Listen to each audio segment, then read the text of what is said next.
A very good morning on this beautiful Tuesday morning, the 22nd day of July 2025. And indeed, it is Parenting Tuesday here on Family Matters, a day that we discuss matters that affect parents, children, guardians, and all that pertains to parenting. And this morning, I am excited to be hosting an amazing panel who will be taking us through and helping us unpack the topic on girls' education and also gender challenges. Why is it that so many girls are still at home? Why is it that so many girls are facing obstacles when it comes to being in a classroom, just opening a textbook? What is happening? Is it at home? Is it at school? Is it the government? So join me on this conversation on 20316, SMS line 0786 316 316.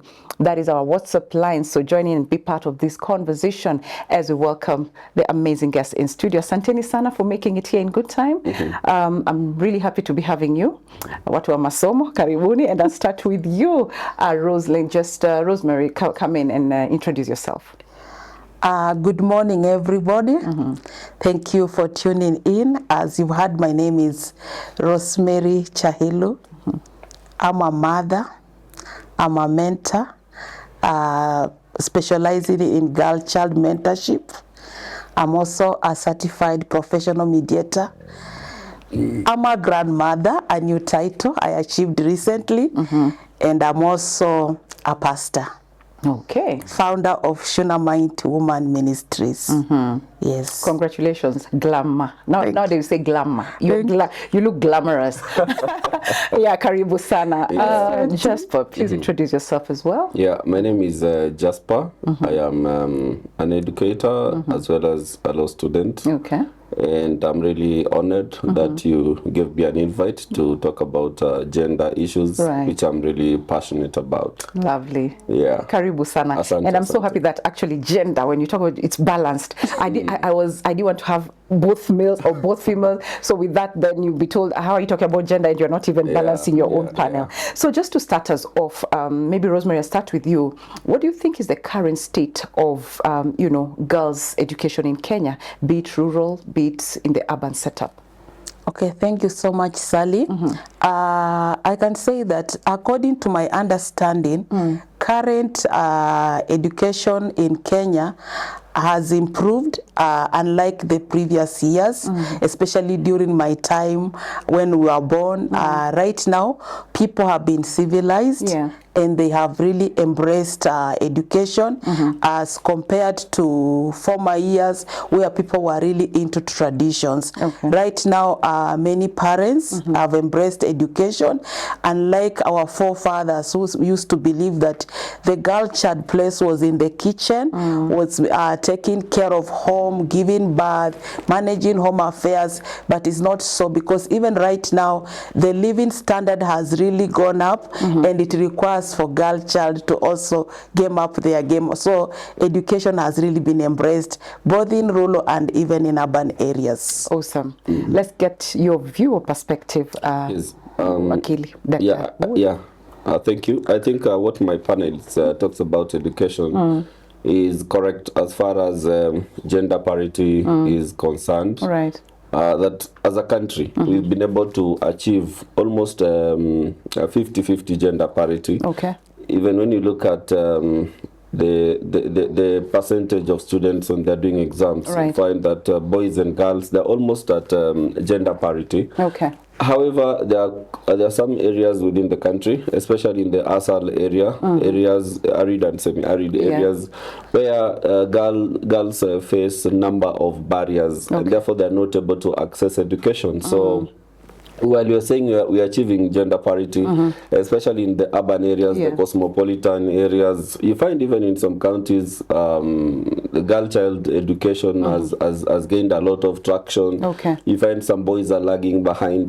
But yet in the ASAL areas, it is a sad case of girls who are unable to acquire education because of different barriers that we shall be able to talk about. So as a country, we've really made a lot of progress as far as girl child is concerned. Wow, I'm glad to hear, excuse me, to hear that. But also, you speaking about that gender parity. I'm just, as an educator then, how do you, for you, what is a perfect class? Like, how is a perfect class for you?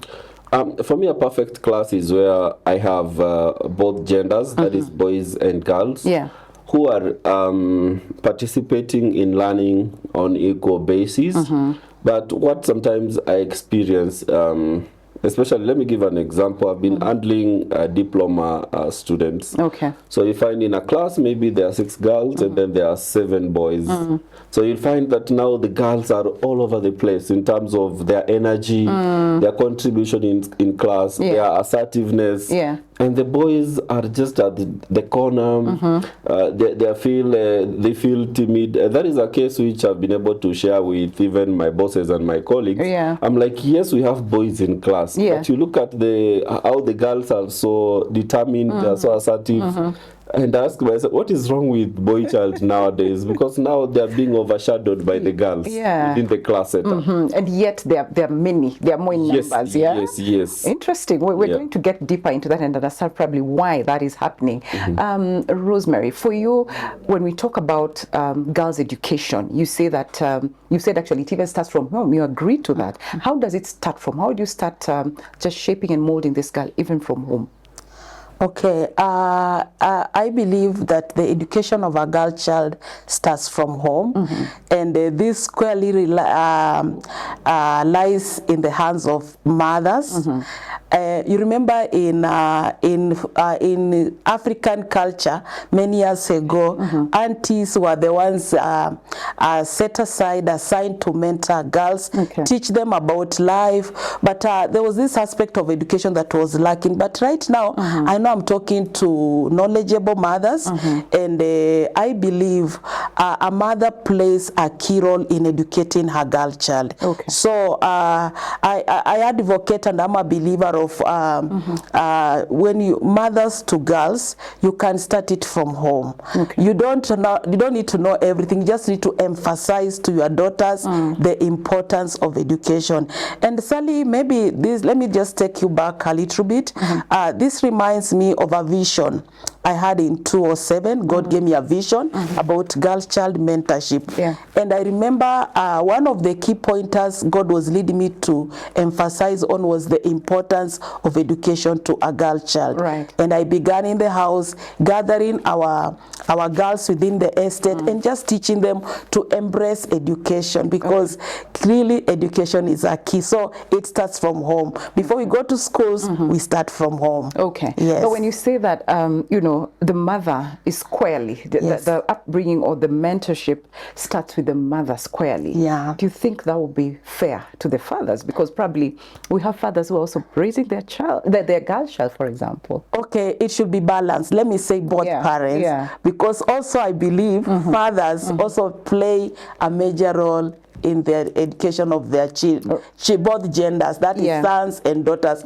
So it's not only for mothers, but I was just talking from the angle of a mother, but fathers also play such a role. I've seen fathers who sit home, they check how their children are faring in school, they sign those diaries. So it starts from home. Let the parents emphasize the importance of education to their children before we leave them to the teachers. It starts from home, from both parents, the father and the mother. Absolutely, because you know, there's a father right there next to you, or a man, or you know, you can say, I also.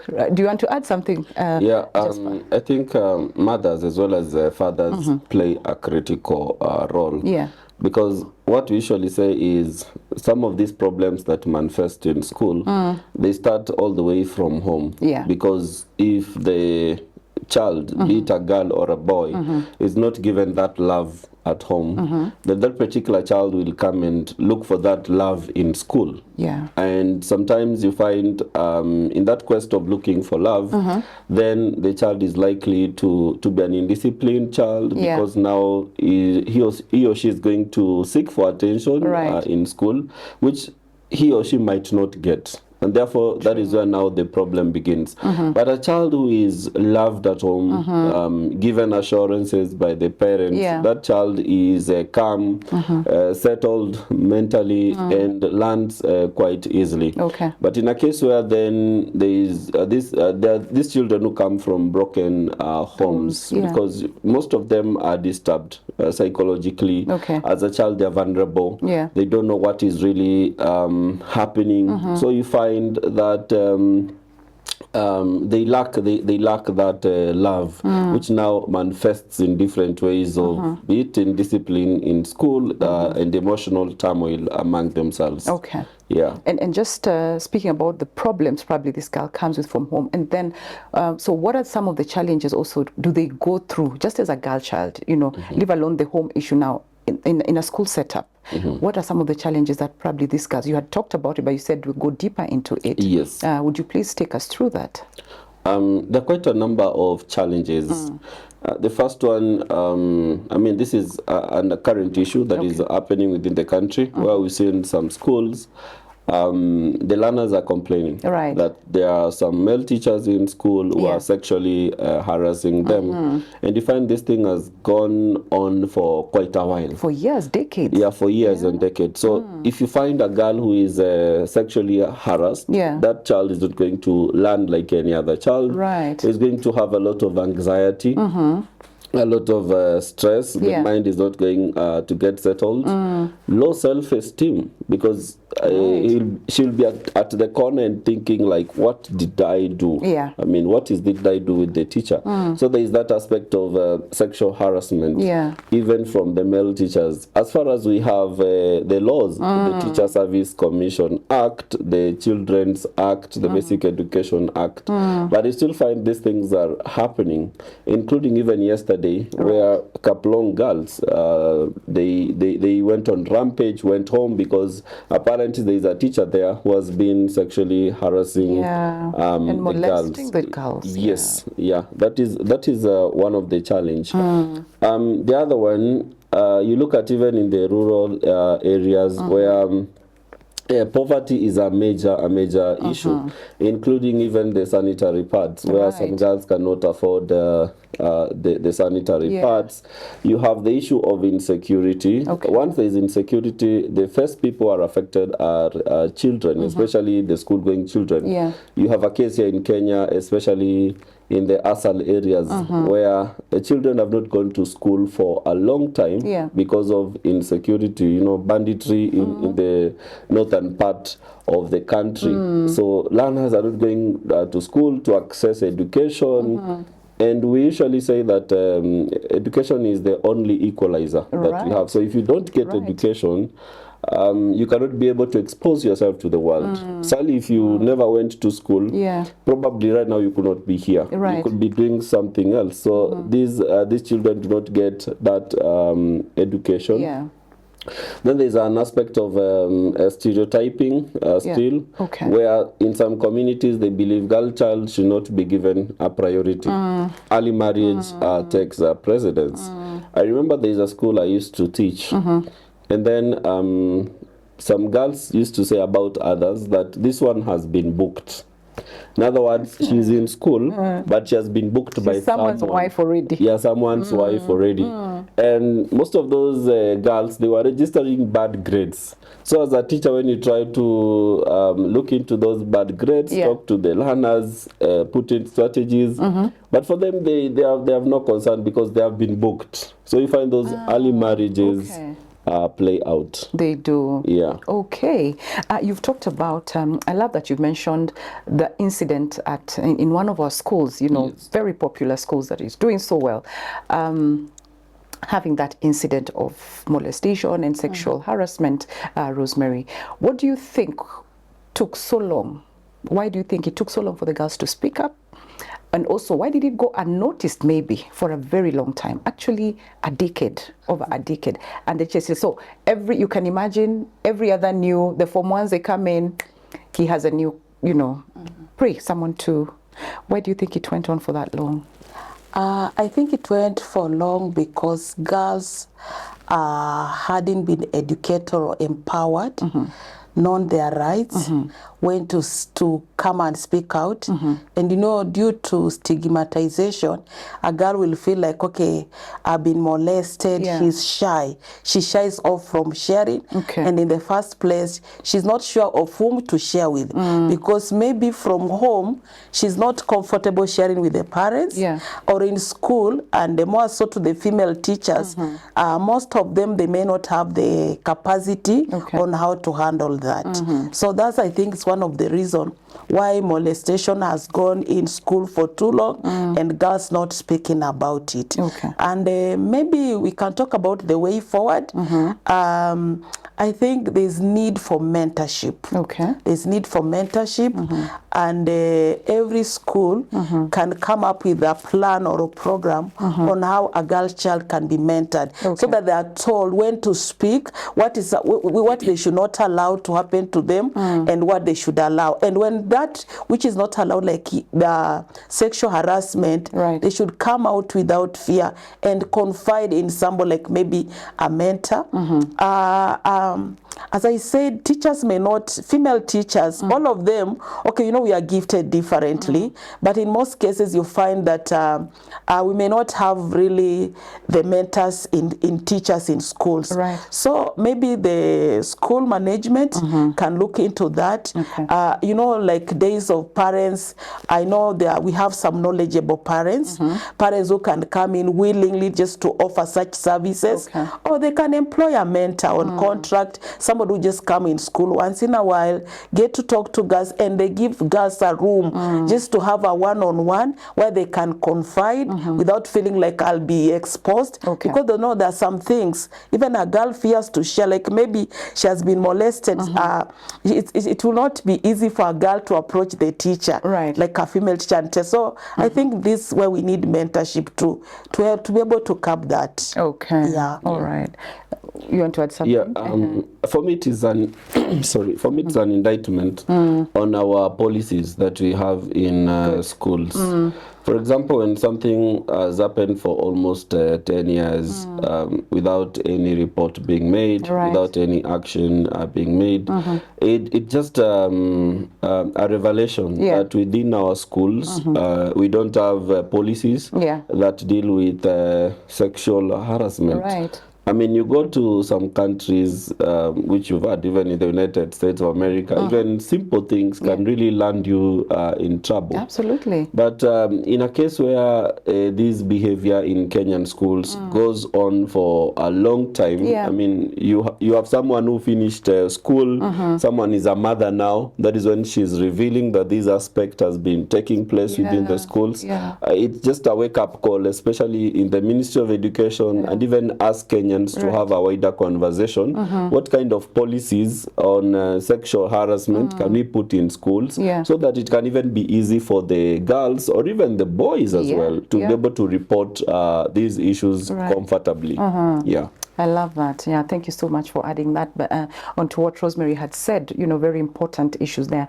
Can you also speak about culture? Because there's something like FGM, for example. Do you think it contributes negatively to a girl's education, a girl just progressing on with their education and killing their dreams, Rosemary?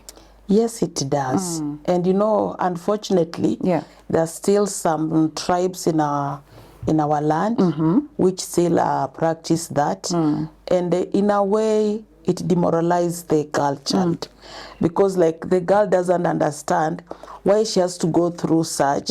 So you know, in that process of healing, trying to come to terms what has just happened to her, it also delays her in catching up with her education, or it disturbs her mind, because you know, you see, it's like she keeps asking, why me? Because you see, this culture is not all over. It's like we have specific tribes, communities, communities where this still practice even now, and it's so unfortunate.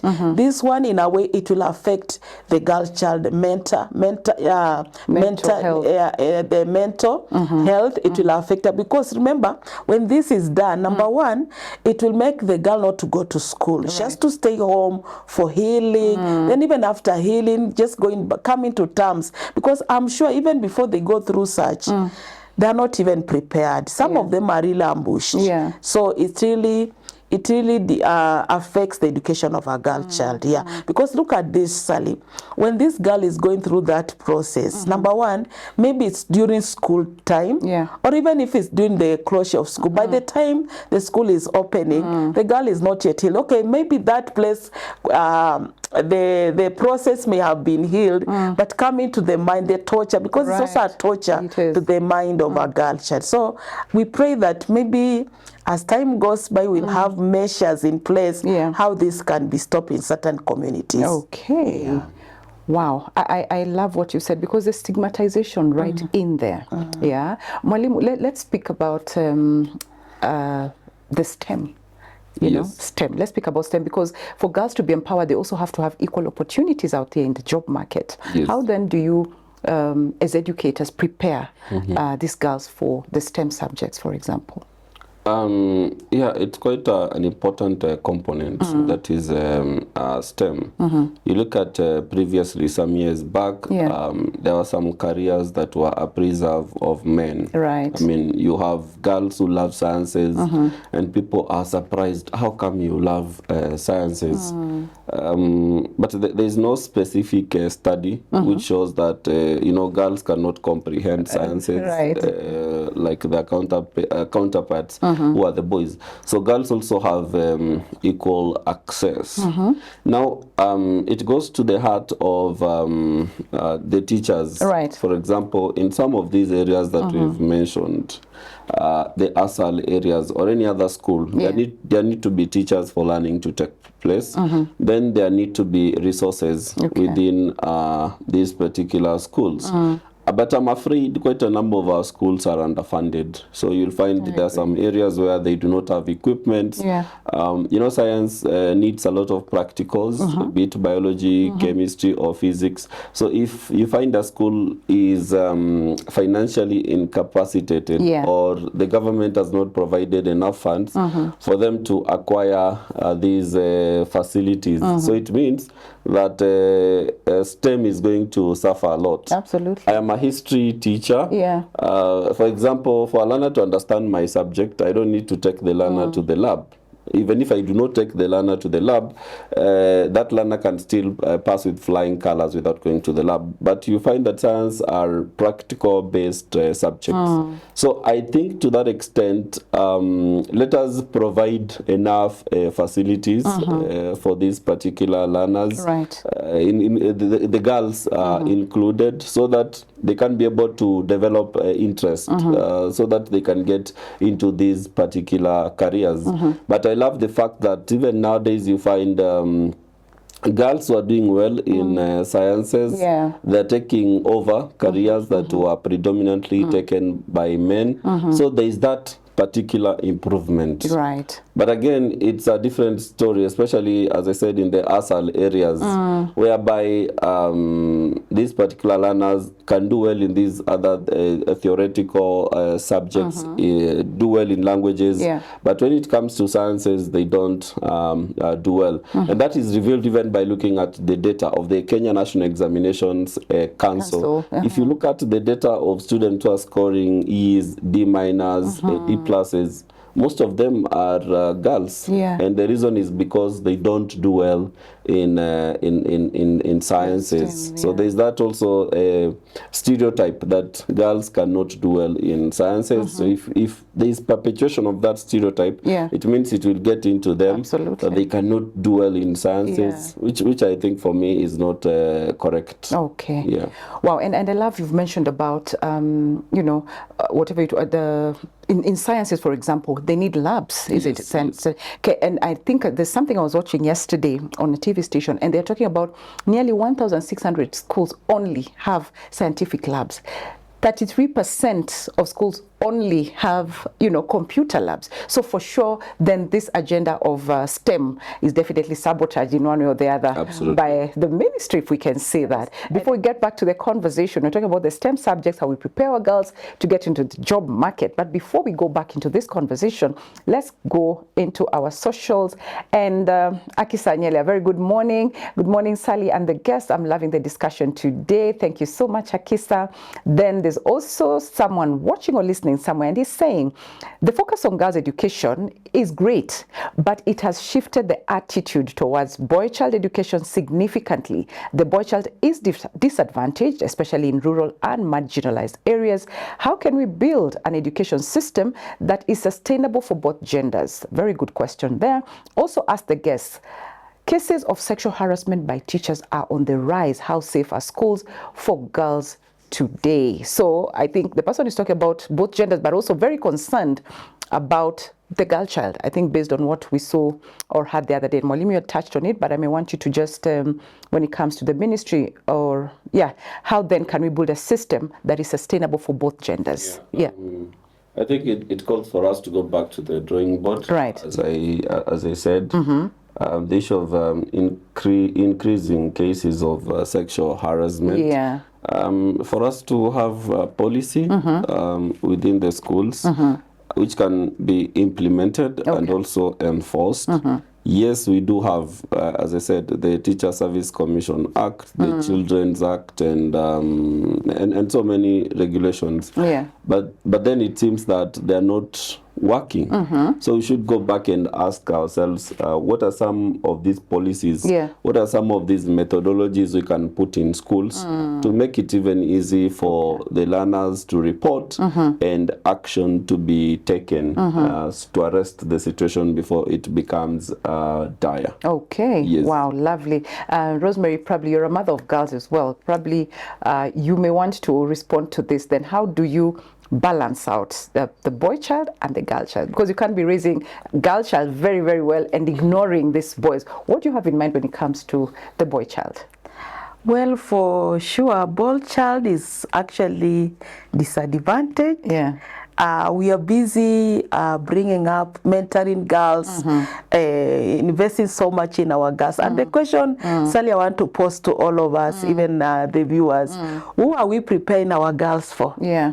Because if the boys are not prepared, so we need to come up with a system whereby when it comes to mentorship, let's also consider boy child. Okay. And I think it starts by we need to inform our children, both girls and boys, how to relate to each other. You know, that's where it starts. So like when they're in school, how do you relate to your fellow classmate in the name of like a boy? And a boy, how do you relate to a girl, the girl who is your sister in class? So that's where it starts, because if we don't, we isolate the boys. It's like we prepare the girls, then like the boys, they don't even know how to handle the girls. Right. They don't know how to relate to them. So I think it's a matter of creating an awareness of letting both their genders, both our boys and the girls, to know how to relate to each other and how to handle each other, and even or have an open forums where you allow these boys and girls to ask real hard questions, the questions that they cannot even ask their parents. Because I know some parents, their questions our children cannot be free to ask us. So sometimes when they are faced with like these issues of sexual harassment, they don't know even how to approach it. Because in the first place, as parents, you haven't even informed them how to go about. In fact, as parents, most of us, we shy off about talking of such cases. Right. Yeah, so I think it begins by starting open forums. Like we can talk, we can just chat. Even with, as I start by saying, both parents home, we can start from home, then we go to school. Teachers, we can come up with open forums. You can even come, like we have open forums where you give the boys and girls an opportunity. They can write the questions on like on a paper, their concerns, and then we have people in place, people who are knowledgeable, people who understand, to help them on how to overcome. Okay, and of course mentorship, what you also do, right? Yeah. Okay. But while we're still here, Jasper, then I think we can also handle this question of how then do we involve the boy child even in school, and also the male educators in school, just to promote gender equality. How can that be done? Teachers have a critical role to play in the school setup. First, they are the agents of cleaning these stereotype and kind of misinformation, especially about girls, because now there's this thing called masculinity, whereby now some boys believe that they are more superior than the girls. Yeah. So as a teacher, then you come in handy in terms of dispelling this notion about masculinity.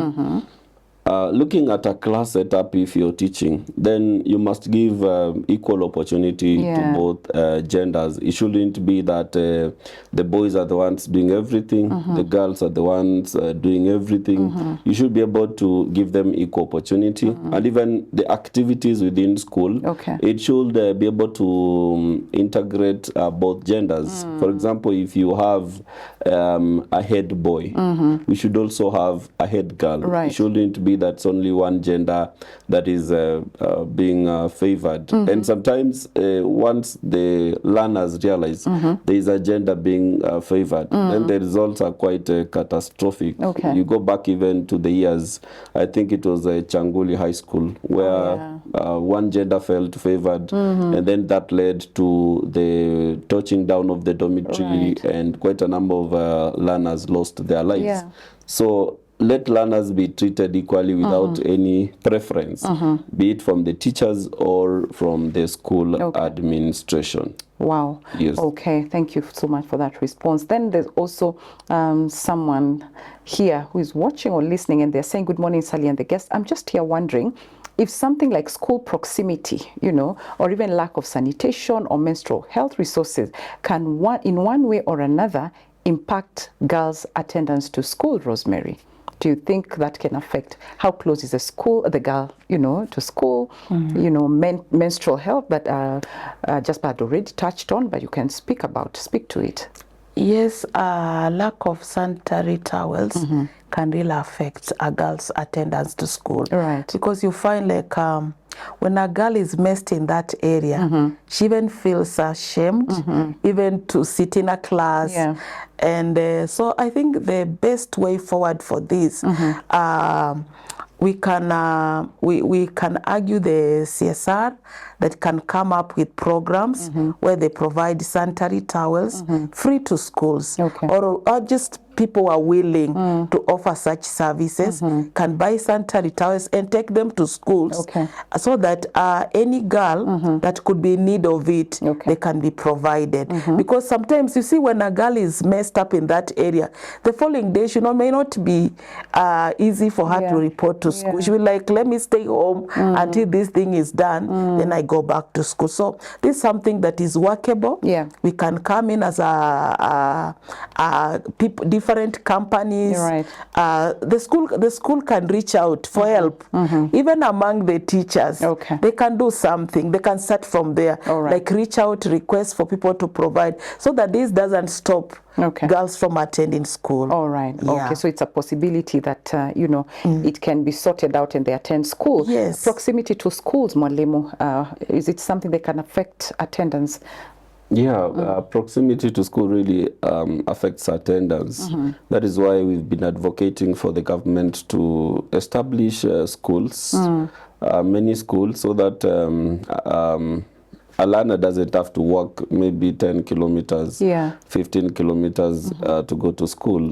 If we had schools in our neighborhoods, it will make education easily accessible to the learners. And then imagine, for example, if a school is 10 kilometers away, so you have a boy and you have a girl. Maybe, you know, boys are they're a bit stronger compared to girls. So a girl walking 10 kilometers, by the time she's in school, she's already tired. So I think there is need for us to have schools within our vicinity. And then you find that some of these girls, they will use the borders, and you know, the kind of sometimes as a society, once you use these borders, those guys will maybe mess up with this particular girl. So it exposes the girl child to many other risks when she has to walk a longer distance. And I think also, just even apart from the walking bit, you can imagine the way, I don't know if you've seen children at around 5 a.m. They're out waiting for, even as I was coming today, very small kids, around 5:30, they're outside and wait. That school proximity, you know, it can even just discourage a child, be it a boy or a girl, from going to school, from waking up, isn't it? Yes. So it doesn't have to be those days. Then there's also the question of STEM, which I think we had handled it in terms of do girls get an equal opportunity, and there's stories for the lab. I think this we mentioned, the less labs and computers. I think that one we've been able to handle. And so coming back to the conversation, we cannot have this conversation without talking about you know, dropping out of school, the girls, especially because of pregnancies. Rosemary, what do you think can be done just to, when this girls, because it has happened. Yeah. And some of the things Mwalimu is talking about here, the border things, a child is just on that border, and kidogo, a relationship is there. They're young, they're naive. Someone takes advantage of them. Here, they are pregnant. Do you think it's proper for these kids to be given another opportunity to go back to school? Yes, it is. You know, for a girl becoming pregnant before, let's say, premature pregnancy, it doesn't mean it is the end of the world. Let's encourage these girls. I don't know what measures or policy the education system has in regard to this, but this will be my take, my proposal, suggestion, that allow this girl to be in school. But okay, allow this girl go, get the baby, and after the baby is born, give this girl another chance to pursue her education. Okay. Yeah. All right. Mwalimu, that's a question actually Rosemary has posed, and I would pose the same. Yes. Do you have your input there? Yeah, I do. Over the years, we've seen girls get pregnant. Yeah. And then by the time they're doing their national exams, a girl delivers the child, maybe in hospital or at home. So what has been so sickening is to see the same child who was given birth some minutes ago, she's given an exam to do instantly. Now, this child is not in the right frame of mind. I mean, after giving birth, you've lost a lot of blood, psychologically you are not okay. And then you're given that particular exam as if it is a ticket to heaven, or if you don't do it, you'll never do it again. I have a privilege of teaching international curriculums, and if a learner is not fit to do exam at that particular point, the learner is given an opportunity to do that exam maybe next year. So I saw the Minister of Education had come up with those guidelines, I think early this year, to allow these girls to just come back and do the exams, because we have been really mistreating them. When you look at the case of Tanzania, when President Magufuli was alive, he said that if you give birth, then you are not coming back to school. I mean, that's also the case that I had recently in Congo, where the Conference of Catholic Bishops in Congo said that once you give birth, you shouldn't come to school. But the government has been allowing learners to come to school after giving birth. So as a society, I think these learners should be given a second chance.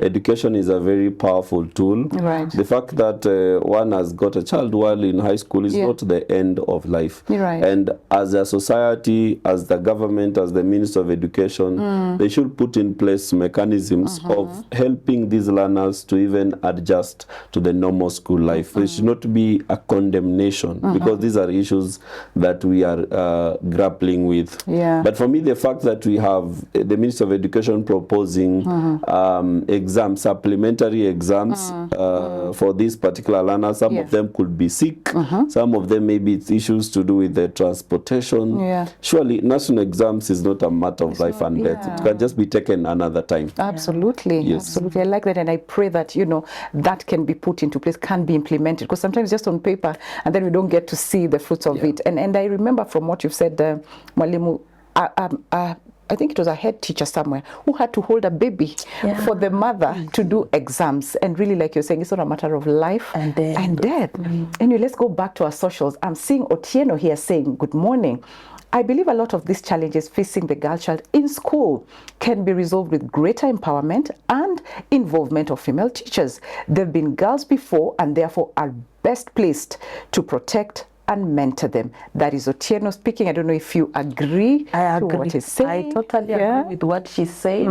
And I love the way she has put it. You know, these female teachers, it may not be all of them, but most of them can identify with the issues that girls go through. Absolutely. So I just pray maybe they change the attitude and be there for girls and work with them. At least imagine in a school, let's say for example in a class, if a teacher can even just choose either one or two girls just to work with them and mentor them, then we'll have a different society. Yeah. Okay. Yeah, and also I also think the female teachers should not see this as an opportunity. For example, if a girl comes to you and tells you, teacher so-and-so is aiming at me, the female teacher should not see it as an opportunity of kusema nitamharibia kazi, nitaribia mwalimu mwenzangu kazi, and there's that the protection of teachers amongst themselves, because some of these cases, honestly, the madam teachers know way ahead of time. But the issue has been nitaribia rafiki yangu kazi. So you want to protect it at the expense of exactly. Okay. Fantastic. You know, because of time, then I don't want us to end this show without talking about the brighter side of things. It's not all doom and gloom, is it? So we have good stories there. So Jasper, please, in a few seconds, talk about a good story about you know, success in girls' education. The efforts which have been laid, especially by our forerunners as far as girl child education is concerned, has borne fruits. Until now we are saying that we need to focus on the boy child. You look at even positions within government. A good example is the judiciary. You look at the judiciary, most of the top positions are occupied by women, be it the CJ, be it the Deputy Chief Justice, be it the Registrar of the Judiciary. They're being occupied by women. Even other senior positions within government, the women are taking over, which is a success story. Looking at even the careers, you have quite a number of women who are lawyers, be it doctors. So these particular efforts have borne fruit. So it's also important for us to focus on the boy child. But most importantly is also the ASAL areas. The efforts which are being made in the urban areas, we should extend them to ASAL areas so that they can also come up. Thank you. Thank you. And I think you have a burden for ASAL areas, I can tell for sure. And this is a discussion I feel should you know, go on even after this, because we'll still be on YouTube. You can find us on YouTube. So let's continue this conversation, and remember that this is the place where you get all, if not most of the solutions when it comes to issues on parenting, finances, and also relationship. A very quick read on this. I wouldn't want to leave this viewer or listener out. Hi, Sally. I also discourage many girl talk sessions that happen in schools, isolating boys. As much as they are geared towards empowering girls, sometimes I feel they make these girls feel lesser in society and make boys feel much more superior. Equally, they make boys feel neglected, hence treating girls with some sort of attitude, ATT. Anyway, you come to the end of this beautiful show, so we keep receiving your feedback. Again, I want to say a very big asante sana for your time, for just taking time to respond, to engage with us. And my guest in studio this morning, asante sana. And also to our partners, once again, I want to say a very big thank you for working with us for the last 26 years, you know, working with us, holding our hands and ensuring that we bring you amazing, impactful, informative content when it comes to all the subjects or matters that we speak about. And if you want to be part of this community, once again, you can do that by sending the word partner to 20316 SMS line, or partner to 0786316316. That is our WhatsApp line, and you get to be part of this community. And also you can send your support to paybill number 316316. And the account number shall be your telephone number. Remember, we also have the cooperative bank account, and it is 0113 6000 799100. And the account name, is TBN Family Media.